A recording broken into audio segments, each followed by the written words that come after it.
In this video, we will discuss how to write the body paragraphs for a rhetorical analysis essay. Before we jump into discussing body paragraphs, let's recap what the previous video about getting started talked about. The first thing we discussed in that video was how to BAT the prompt that you're given. BAT stands for background, advice, and task, and all three of those elements you can find in the rhetorical analysis prompt. The second thing we discussed was reading the passage. When you read the passage, you want to go ahead and annotate for rhetorical devices as you read, and you want to identify the author's message and their purpose. The third step is to craft your thesis statement using the following template. In the passage, the author's use of the rhetorical devices suggests/reinforces their message. And the last step in our previous video was to actually write the introduction. You want to include context and background information. It should be about 4 to 6 sentences long, and that's your opportunity to show off your knowledge of the issue or the topic that the passage is about. After you have your introduction written, then you have your body paragraphs. This is the analysis part. Your body paragraphs are where you include a detailed explanation of the rhetorical strategies used by the author. And every analysis paragraph must include the following 4 things. First, you want to identify the part of the text you are analyzing by using transition words and strong verbs. You can also use line numbers and paragraph numbers to help the reader know what section of the passage you're talking about. The second thing you want to do is identify the strongest rhetorical strategies used in the passage. Refer implicitly and explicitly to the passage. When you refer implicitly to the passage, that might include paraphrasing or kind of summarizing what the passage says. Explicitly is when you use a direct quote. Use line numbers to cite your textual evidence. The third thing you want to do is clearly and specifically explain how the author uses the strategies to achieve his purpose and reach his audience.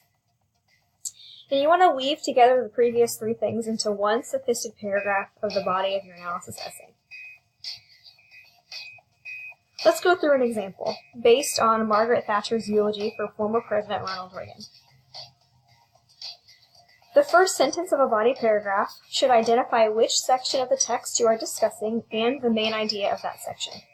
For example, you want to use this template: writer's last name, transition word, his or her type of text by, strong verb, that, main idea of the section. Here's what that looks like.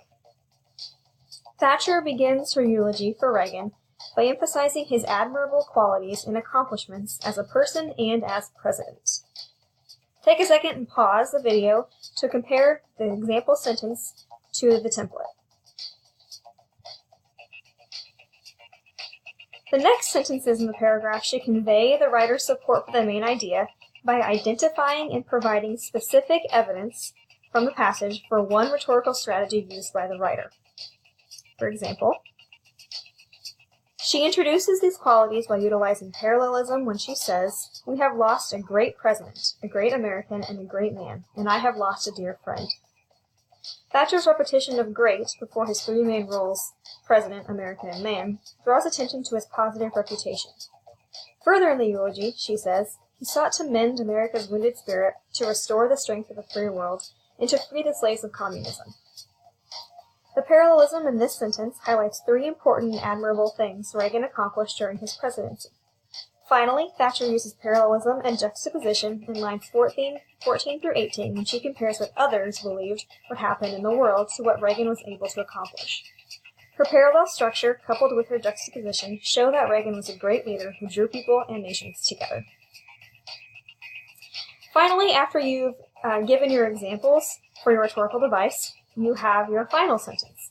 The final sentence explains how the rhetorical strategies you discussed in the previous sentence help the writer achieve his purpose. So you always come back to purpose by using an "in order to" statement.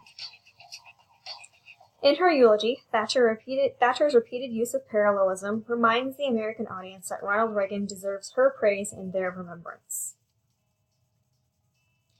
So when you put that all together, we have this paragraph. Go ahead and pause the screen again and read through this on your own. couple of additional things I want to point out are the in-text citations. After each direct quote, you'll see a line number so that the reader knows exactly where you got that evidence. So we have the first example from line 1, the second is from lines 3 and 4, and then the last example is an example of how you might implicitly refer to the passage. Instead of wasting the time to write out the entire sentences and entire paragraphs for that example, I just referred to it implicitly by saying in lines 14 and 15 when she compares others. So I just summarize or paraphrase in my own words what she said there, so I don't have to use that time to write out the entire quote.